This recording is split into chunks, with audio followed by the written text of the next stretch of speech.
A lot of people think we have elected you to the office, and if you are not doing something, it means you are stealing money. Great. Many of the politicians we elect are thieves. But are we not accomplices?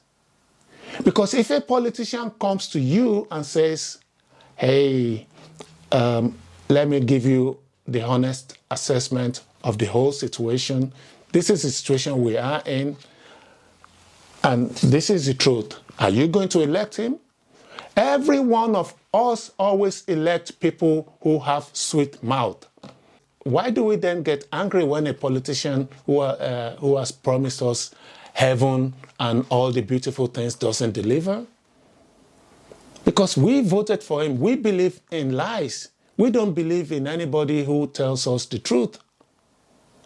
Why are we in Africa always trying to compare ourselves with Europeans? Why are we always trying to run the European race? Why is it that we are only happy when we have all those big buildings in Africa, big roads, so that we can say like, hey, my country is advanced? Advanced by whose qualification? By whose definition? Buildings are not going to make us happy. I'm a king.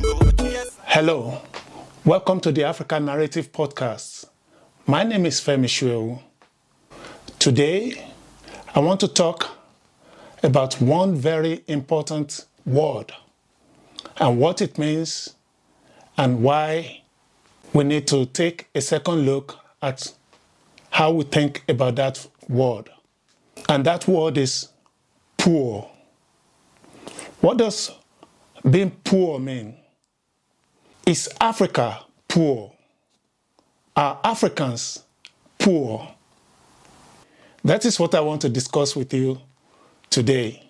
In the coming series, we're going to examine either solo or with other people a lot of misconceptions about Africa, about Africans. Who are we? What are we? Are we Africans or are we Africans wanna be? Those are the kind of topics and subjects we are going to discuss with you, brainstorm with you in this series ahead. So if you have not subscribed to the channel or to the podcast, this is the right time to do it. And we invite you to join the discussion. We have equated having things with being, so that those who have things are considered more human beings. They are not arrested, they are not harassed because they have things. They have Lamborghinis, they have Porsche Cayennes, they have big houses. So every single person now wants to have things. And the best way to get things is either you get miracle money in church, you go to the occult, or you steal. Natif. So what we have done is created an industry of co-conspirators. Are we poor in Africa? That is a discussion I've been having with a couple of people recently. My conclusion is there are hardly any poor person in Africa. Hear me out. Sometimes, and in fact, all of the time, we Africans are kind of victim of propaganda. We have been led to believe that we are poor. We have been told hundreds of years in the time of colonialism, in the time of when we thought we got independence, which we never got, we are poor. But the fact is, are we poor? How do you define poor? How do you define who is poor? For me, if you are able to eat 2 times or maybe 3 times a day, you have a place to sleep, you have a place to clean yourself, you are not poor. You are not poor. Every other thing outside that is luxury. So we have to ask ourselves, are we poor or are we devoid of luxury. We are equating having things, like Brian Kagoro said, to being either poor or being rich. And I'll ask you this question. Would you rather have money in your pocket, have a big house, have what we call good roads, good infrastructures, and be terribly, terribly, terribly sad, terribly miserable, depressed? Or would you rather have food in your stomach, go out, ask after your friends, and be able to do what most Africans do, have fun on the street and enjoy, even if you don't have a lot of money in your pocket? Which one would you prefer? Would you prefer to have money and be miserable, or to have no money and be happy? I can hear some of you thinking like, yeah, but I need some money to be able to be happy and not be miserable and all of that. That is what we have been told. That is why America, Europe, they have a lot of all of those things that we Africans are always striving for. Because you have to remember, for somebody to be rich, somebody has to be poor. If somebody keeps telling you you are poor and you see all the shiny things they are wearing or they are doing, you want to be like them. But there is a payoff there. At this point, I would like to tell you that I've lived half of my life in Europe and the other half in Africa. The perception from Africa is that Europe is rich, they have everything, so all of us are running to come here. That is the perception. And from Europe, the perception is Africa is poor, and they keep showing us that, they keep telling us that this is where you have to be, but this is where you are. And what are we doing? We are trying to run a race which rules we don't understand. Because while we are running, we are filling the pockets of those in Europe, whether we know it or not. For the European to feel good about himself, he has to make other people, especially Africans, feel bad about themselves. And if you feel bad about yourself, you want to do things to be good. We are still running after the white acceptance. White master who says, hey boy, you've done good today. We might deny it. We might say, no, this guy is talking nonsense. Maybe I'm talking nonsense. But the purpose of this podcast is to start a discussion. Sometimes when I'm talking to my fellow Africans and I say to them, there are very, very extremely poor people in Europe, they say to me, no, you are telling lies. But there are people in Europe who are much poorer than the poorest in Africa. In the street where I live, in Europe, there is this box there they put there for people who have nothing to eat. So in the middle of the night, people who are hungry will go into the box to go and pick food that, people like us have put there for them. That's Europe also. But to come back to what I was trying to say, when the rich person, says, you are poor and look at me, I have all these beautiful clothes, I have this beautiful house, beautiful cars, look at my house, it's really very beautiful, and you are living the way you are living, what they are saying to you actually is, buy from me. We have been conditioned to believe whatever we ourselves produce is not good enough. It has to be made in Europe. if it is made in Migori or made in Mwanza or made in somewhere in Zimbabwe, we look down on it. So we who are not rich, we produce things, we don't respect the things we produce. We live in places we don't respect. We want to buy things that have the etiquette made in Europe. Who are these poor people of Africa enriching them if we are buying Europe? If we look up at Europe for their approval, like, hey, if I have made in Europe, then I'm good. If I'm wearing Gucci, then I'm good. If I'm wearing Versace, that's good. Who is buying Uhuru? Who is buying something made in, say, Senegal? Because if you buy it and you wear it, people are going to look at you. Your people are going to look at you like, damn.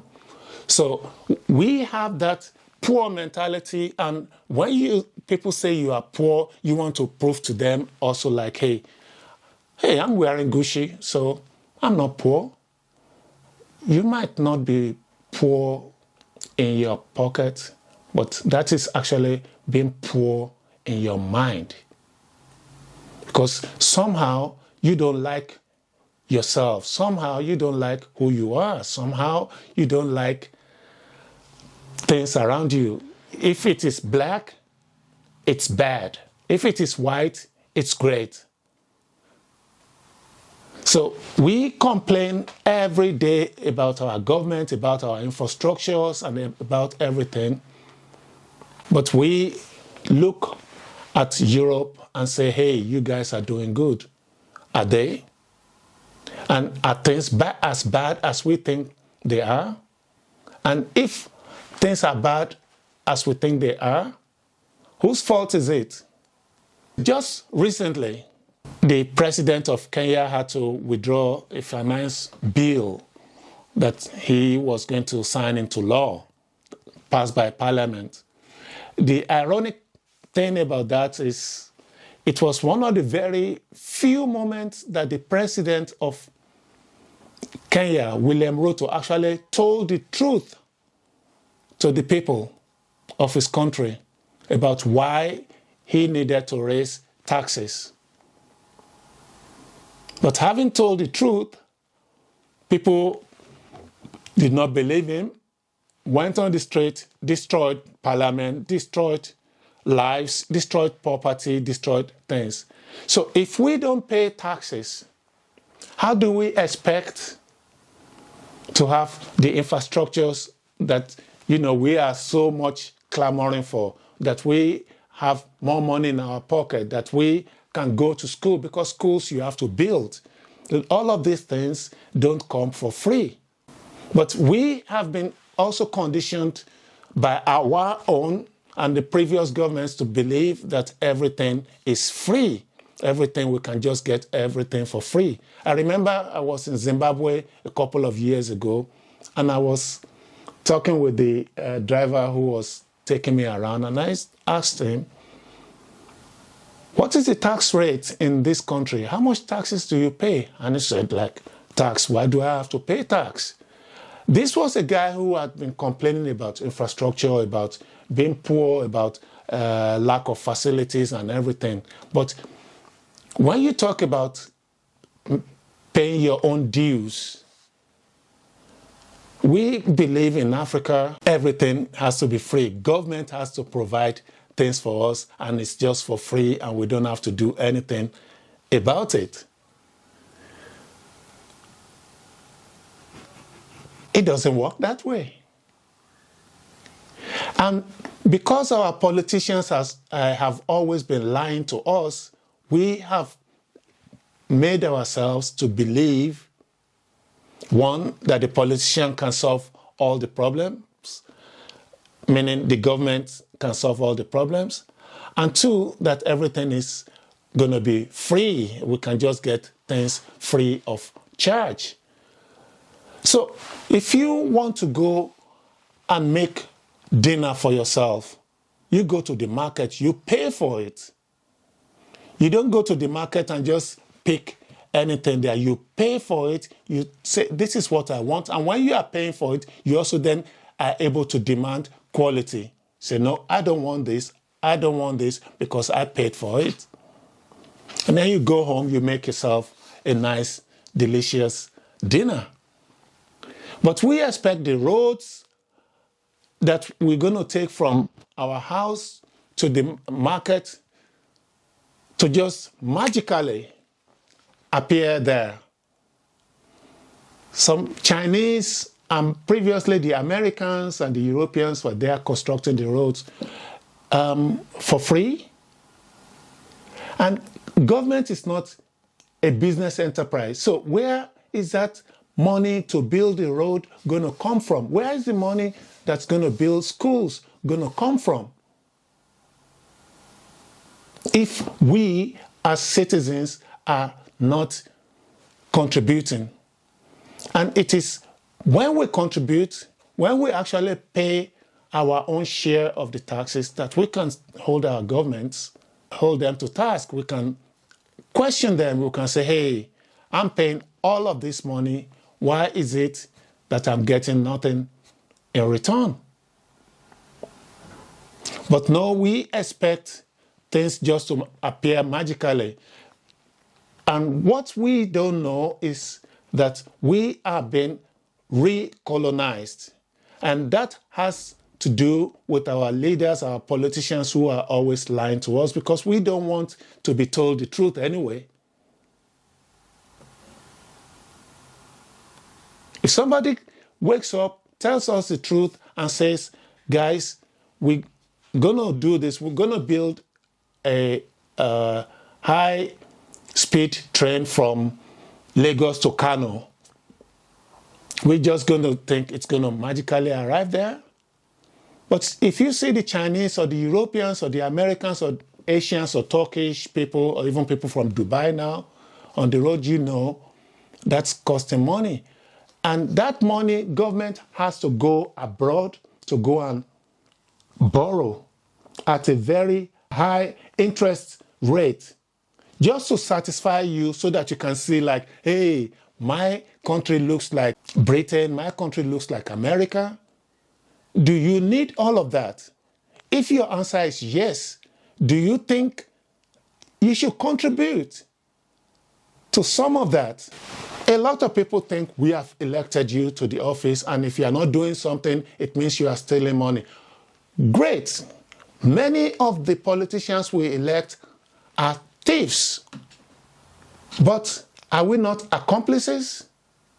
Because if a politician comes to you and says, hey, let me give you the honest assessment of the whole situation. This is the situation we are in, and this is the truth. Are you going to elect him? Every one of us always elect people who have sweet mouth.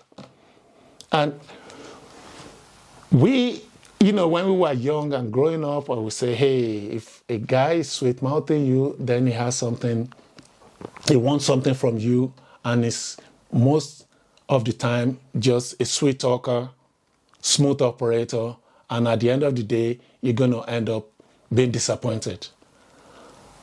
Why do we then get angry when a politician who has promised us heaven and all the beautiful things doesn't deliver? Because we voted for him. We believe in lies. We don't believe in anybody who tells us the truth.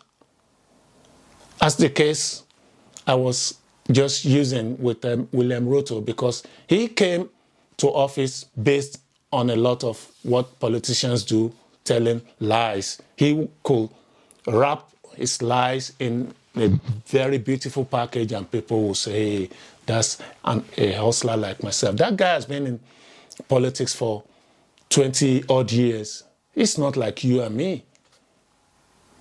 But even you and me, we are lying to each other. You can never cheat a honest person. So what I'm saying is, are we honest with ourselves? Because if we are honest, we will know we need to start paying our part in order to get all those things that we think we need. Which, in my estimation, we also don't need. I think if you have food, if you have a place to sleep and you have a place to clean yourself, you are not poor. If you can get from A to B, whichever way necessary, whichever how much time it takes, you are not poor. If I want to travel by car from, say, London to Paris, maybe it takes me 5 or 6 hours. If I want to do a travel from Dar es Salaam to Dodoma, maybe it takes me 8 hours on the road. So what? I get to my destination. I am running my own race. Why are we in Africa always trying to compare ourselves with Europeans? Why are we always trying to run the European race? Why is it that we are only happy when we have all those big buildings in Africa, big roads, so that we can say like, hey, my country is advanced? Advanced by whose qualification? By whose definition? Buildings are not going to make us happy. Some of those people, especially in Nairobi, who are protesting, if you've been to Nairobi, you see beautiful buildings there. But are those beautiful buildings, skyscrapers, beautiful hotels, are they feeding people? No.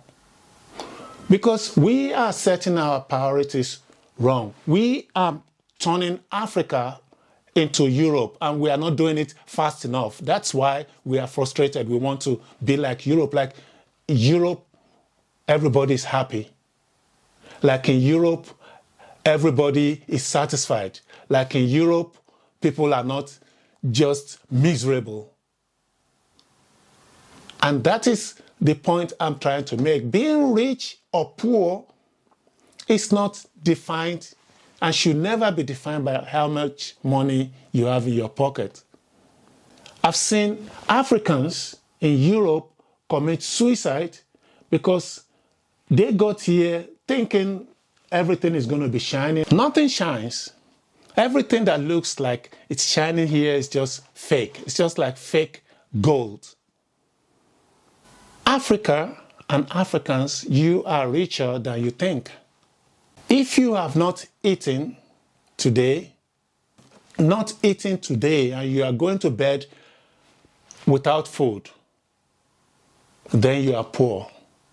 But if you are watching this or hearing this, you're not poor because you have a lot of luxuries.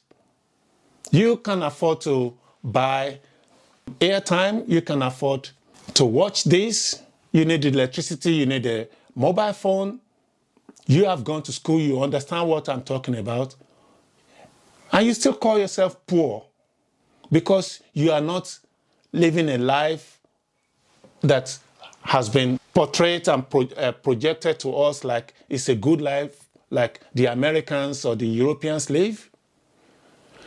Sometimes I wish we could just trade places, that a European will come and live in Africa and an African will live in Europe, and let's see what happens.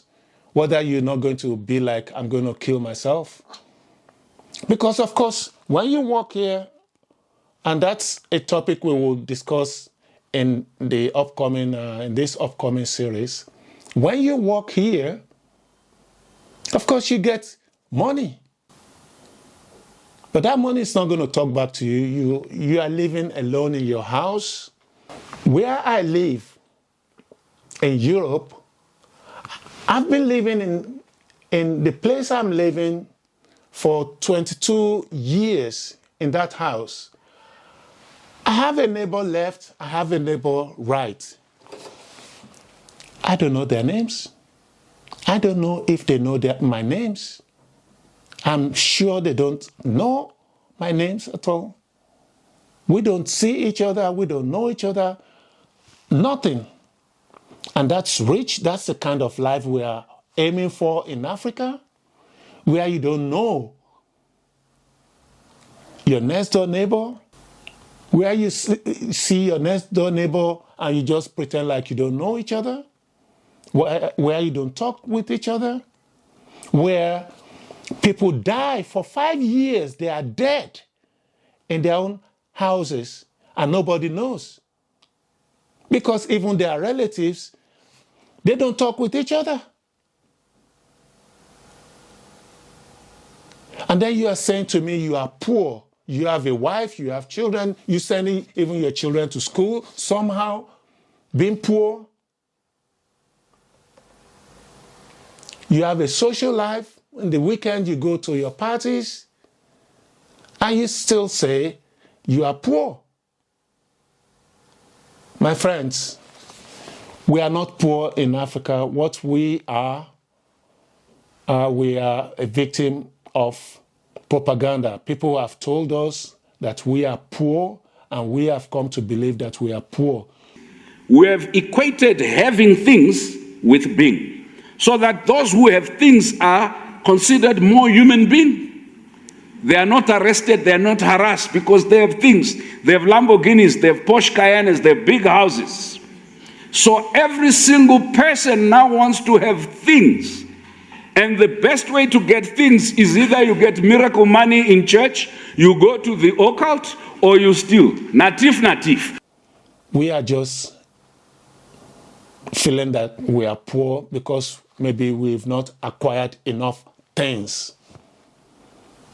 Are you? You are alive. You are healthy. And even if you are not healthy, there are in every African country, there is always a traditional healer. But no, we will have to find money to go to the Western trained doctor and not believe in our own traditional herbs. Everything has to be Europe. I think it was Albert Einstein who once said, like, if you tell a donkey his whole life that he's a horse, it's going to be a very miserable horse. Because we have been told our whole life that we are poor because people are rating us in terms of happiness, in terms of blah, blah, blah, with Europe. My people, Europe is not a happy place. It's not a happy place. People are happy, pretend happy when the sun is shining in the summer, and the rest of the year they are miserable. They don't have friends. People don't talk to each other. And when they meet you, they are awkward in social communications. So what makes you have a good life? I was recently reading about how many universities Nigeria has. So Nigeria, at the moment, and I think maybe it has changed since I read it, has about 272 universities. So by my own estimation, that means if all of those universities are churning out students, let's say on the average, they have like 30,000 students, meaning every year they are churning out close to, if you add all of those figures together, they are churning out close to 1 million or more than 1 million university graduates every year. First of all, these people believe they are poor, but they are university graduates now. You don't go to the university if you are poor, if you don't have money. But 1 million people are coming out of the university alone. I'm not even counting all the other tertiary institutions, higher institutions. At the university, at least 1 million people, students are coming out every year. Does the government have 1 million jobs ready for them? And what jobs do these people want that they cannot create themselves? Why is it the job of the government to create employment opportunities for you? The job of the government is to create the right atmosphere. So let the private sector do something. Let you yourself, because we as Africans were never given the chance, and given the chance to believe in ourselves, we can create magic. We always create magic. So why are we waiting for somebody we elected, an elected thief, to create something for us? Why are we not creative? Why do we have to look at the government to be our savior? We go to the church, we go to the mosque, we put a lot of money there for somebody who is also telling us there is heaven somewhere and all of that, and you have to believe in all of this. Religion brought from Europe, the white man. What God were we worshiping before the white man came? Were we not worshiping God? Everything, we are still seeking the European approval. It should not be so. Let's walk our own walk at our own pace, at our own time of choosing, at our own period. We should not become in 50 years developed in our own eyes, and nobody can tell the difference between Amsterdam and Kampala. Because Africa is unique. We are losing our uniqueness because we are busy chasing the European dreams. Let's chase our own dreams. Let's create our own dreams.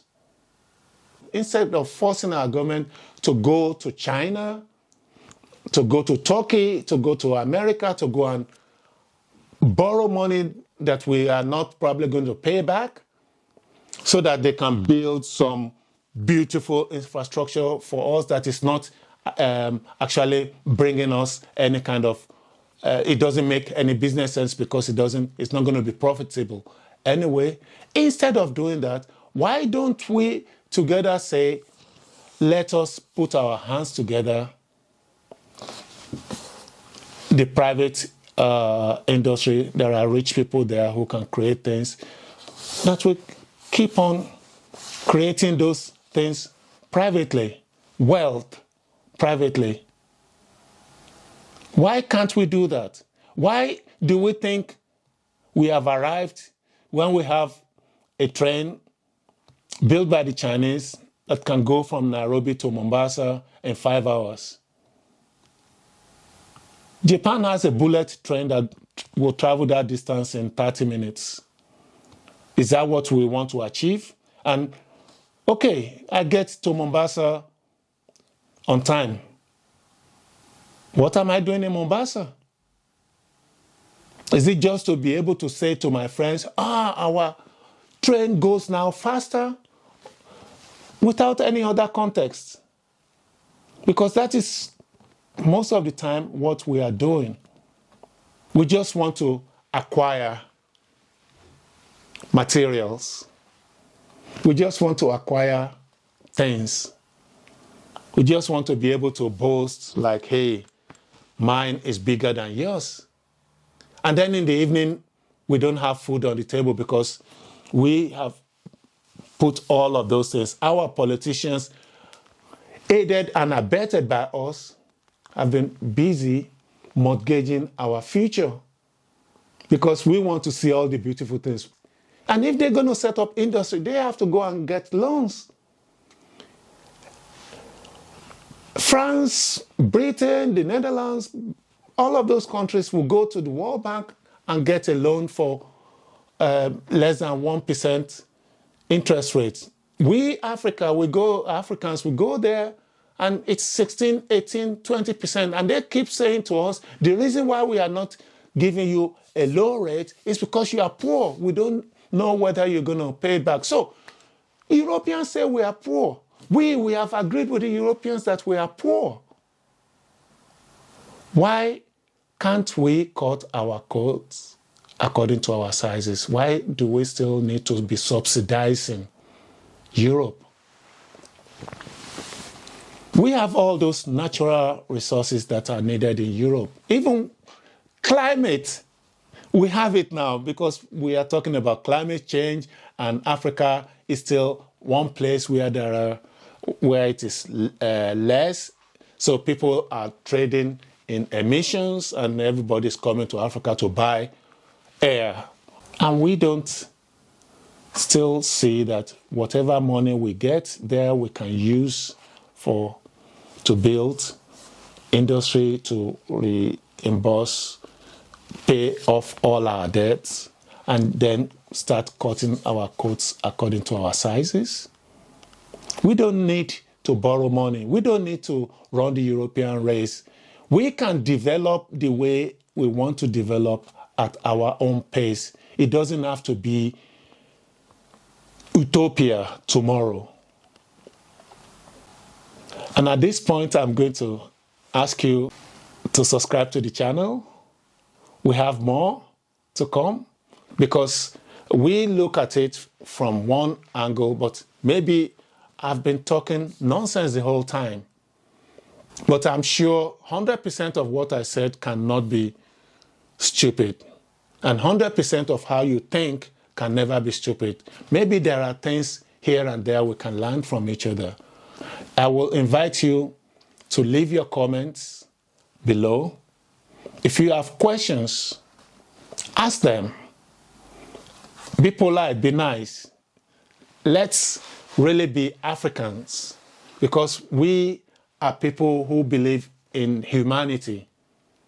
And I can say that to you 100%. We are the race that respects other races. That's why some other races with their guns and nuclear weapons have taken advantage of us. So if you have not subscribed to this podcast or to this channel, please consider doing so. And if you want to help us further in our journey to educating ourselves, to discovering new perspectives, you can also just join the channel. Joining the channel means you are contributing a little resource financially so that we are able to buy some of our equipment, maybe travel to some of the places, talk to some of the leaders of Africa, some of the thought leaders, the PLOs, the Arikanas, the Kagoros, the Obis, all those people. Maybe we can seek their wisdom. You really need to start thinking as an African of whether you are really poor. For me, poor is not knowing the names of your neighbors. Poor is dying in your own house and nobody knows that you don't have any family. Nobody knows. It's one day when the postman thinks like, hey, I've been delivering posts in this house and something is wrong, and it looks inside the post box and it sees, it smells, some heavy smells comes, that it calls the police and say, hey, I think something funny is happening there. That the police will come and say, oh, this guy has been dead for a year or dead for 2 years. Is that what you want? Let's just try and change our perspective. Of course, it's human nature. We want to be happy. We want to be social. We want to have money in our pocket to be able to afford certain things. Yeah, great. Let's work for all of those things. Let's not be looking at a government because we are putting them under pressure and we force them to lie. It's like when lovers are saying to themselves, tell me the truth, I can handle it. How many lovers could handle any truth when they are told the truth? It's the same with us. How many of us are going to believe any politicians? How many politicians have we elected that say, guys, I'm not going to do much for you.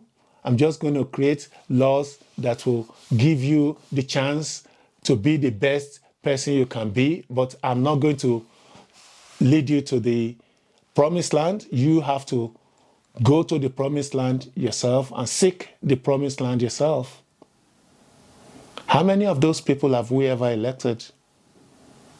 We will elect people who are lying to us, just like lovers do. If a lover says, hey, I like you, but maybe I like that other one, it's going to be trouble because we cannot handle the truth, but people will cheat, which is exactly what we are also doing with our politicians. We will not believe the ones who are telling us the truth, but there are no politicians telling the truth anymore. It's a competition of lies. So whoever is able to tell the most lies in the most funny way and is very articulate, that is the one we are all going to vote for. And every single one of those politicians is a reflection of who we are. So, my friends, people listening to this, people watching this, before you say to me you are poor, be sure you have not eaten today. Be sure you don't have a place to sleep tonight. Be sure you don't have a place to clean yourself in the morning. Otherwise, once you have all of those things I've just mentioned, once you have that opportunity, you are not a poor person. And once you start changing that mentality of thinking to yourself you are poor because you could not afford what your friends have, one, a kind of peace will descend on you. And with peace comes innovation, because then your brain clears itself of all those nonsense, and then it becomes a place, a sanctuary for you to be creative. A friend of mine, actually it's a family of mine, and this is where I'm going to end today's podcast, thought going to Europe or America was the only way he could become somebody in life. So he did all he could after he graduated, everything he could, borrowed money, sold certain things, sold some of his properties, paid some middlemen to get some visa. And every time he traveled off, he got stopped at the airport, got deported, because he was leaving his own country thinking he was poor. He wanted to go to the promised land. The promised land is in front of you there, if you only know how to see it. So this family of mine, I'm fasting forward 20 years later. You know, after he was deported a couple of times, he decided like, hey, maybe my future is not there.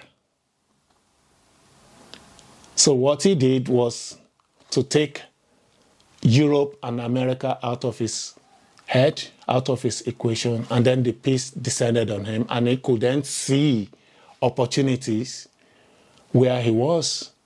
And today, he's a multimillionaire. And then the funny thing is, now he goes to Europe and America like 10 times a year, just visiting. Like, I'm not ever going to stay here. Why am I going to stay here? I just come here just to look around. Like, this is why I was almost killing myself, why I was being denigrated, why I was being subjected to all those nonsense, being deported. And now he goes get visa because, you know, all those European countries, American countries say, oh, you are a multimillionaire. We want you in our country. To become miserable in our country, to be here and just be at minus 20 degrees in the winter, shaking when we have abundance of sunlight in Africa. So when you take it off your head that you are poor after you have eaten, after you have gone to bed and you have washed yourself. Once you've begun to think like, hey, I'm not poor, that is when you will have salvation. That is when you will start your journey of becoming rich. So I'd like to thank you for listening. My name is Femi Shuewu from Africa Web TV. We are on a mission to give you another perspective. We are on a mission to start a discussion. Like I said earlier, I'm just saying things based on the experience I've had in life. And it is time to talk to other people, talk to other Africans, and see that we should not underrate ourselves, because people from somewhere have told us you can only be considered rich if you have things that you don't need. People have 12, 20 shoes. How many shoes can you wear in a day, in a week? Those extra money you are spending on these shoes, you could use it to set up something, employ one of those 1 million university graduates from Nigeria. We'll see you again. Thank you for listening. Bye. I'm a kingo. Yes, I'm a kingo. I'm a kingo.